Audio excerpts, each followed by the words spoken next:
नमस्कार प्रिय दर्शकों, आप सभी का हमारे YouTube चैनल पर हार्दिक स्वागत है। दोस्तों, आज है 25 सितंबर 2023, दिन सोमवार। प्रिय दर्शकों, आज है परिवर्तनी एकादशी, जिसको पापा कुंसा एकादशी भी कहते हैं। यह एकादशी 25 सितंबर 2023 पूर्वाह्न 7:56 से 26 सितंबर 2023 5:01 तक रहेगी। प्रिय दर्शकों, कहा जाता है कि एकादशी का व्रत भगवान श्री कृष्ण, भगवान श्री विष्णु भगवान को समर्पित होता है। जो भी दर्शक मित्रगण यदि सच्ची श्रद्धा से एकादशी का व्रत करते हैं और इन सभी एकादशियों का जो पुण्य क्रम होता है उसको किसी एक काम में यदि यूटिलाइज करते हैं तो उसको निश्चित सफलता मिलती है। जिस प्रकार से माता गांधारी ने पूरे जीवन में जितना पुण्य कमाया था उसको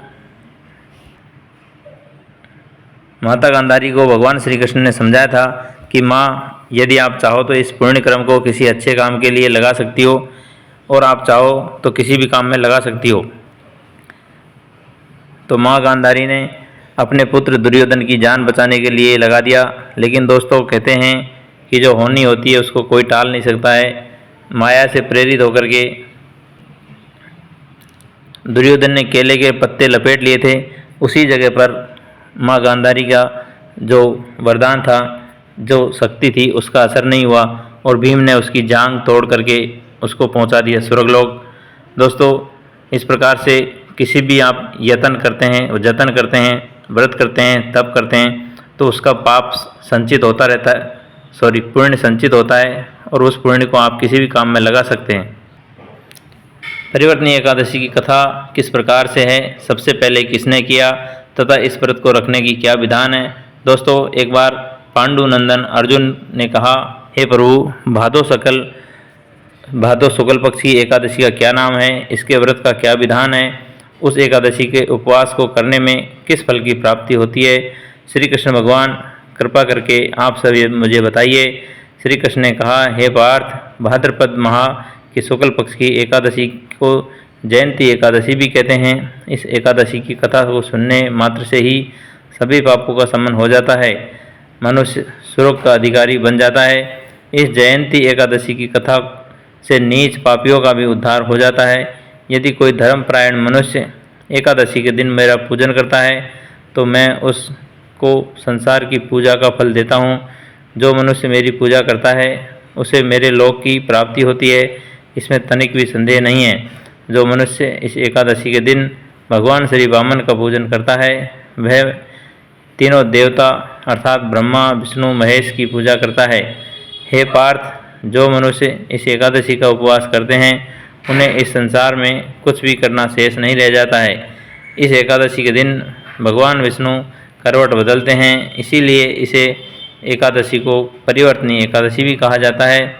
यह सुनकर विस्मित होकर अर्जुन ने कहा, हे जनार्दन, आपके वचनों को सुनकर मैं भ्रम में पड़ गया हूँ। आप किस प्रकार से सोते हैं तथा करवट बदलते हैं?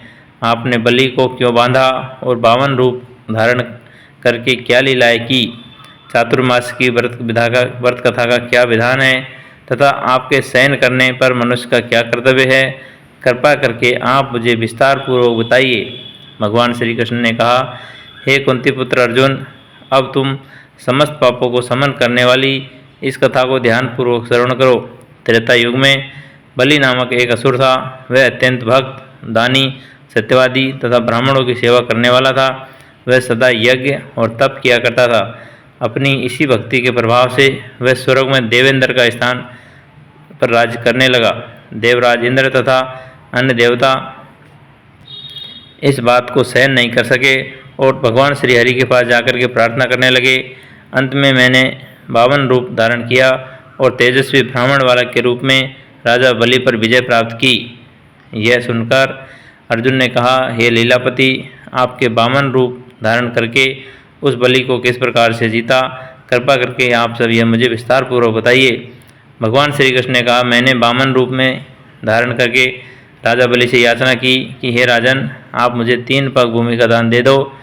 इससे तुम्हें 3 लोक के दान का फल प्राप्त होगा। राजा बलि ने छोटी सी याचना को स्वीकार कर लिया। और भूमि देने को तैयार हो गया। जब उसने मुझे वचन दे दिया तब मैंने अपना आकार बढ़ाया और भूलोक में पैर, भुवन लोक में जंघा तथा स्वर्ग लोक में कमर, तो महलोक में पेट, जनलोक में हृदय, तपलोक में कंठ और सत्यलोक में मुख रख करके अपने शीर्ष को ऊंचा उठा लिया। उस समय सूर्य, नक्षत्र, इंद्र तथा अन्य देवता मेरी स्तुति करने लगे। तब मैंने राजा बलि से पूछा कि हे राजन, अब तीसरा पग मैं कहाँ रखूँ?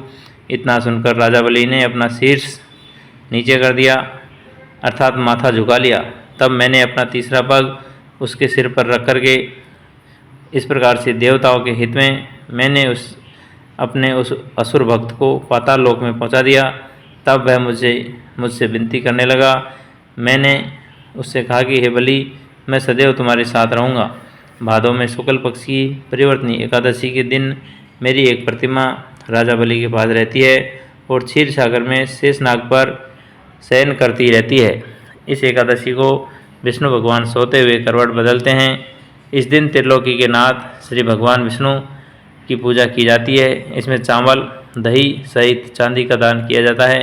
इस दिन रात्रि को जागरण करना चाहिए।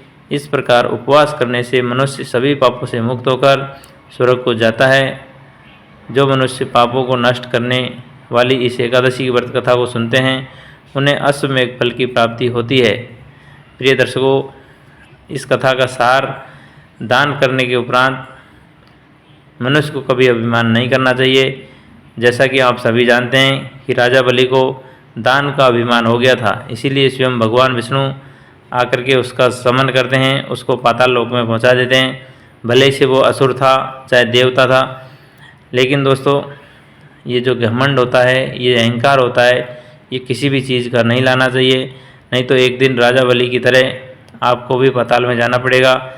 इससे इस बात का भी बोध होता है कि अति हर कार्य की बुरी होती है। राजा बलि को जाना जाता है तो दान के नाम से ही जाना जाता है, लेकिन उसको दान करते करते अभिमान हो गया था। प्रिय दर्शकों, आशा करते हैं कि सभी को ये कहानी अच्छी लगी होगी। यदि कहानी अच्छी लगी हो तो सभी कमेंट में राधे राधे, जय श्री कृष्ण लिखना नहीं भूले। सभी को हरिओम।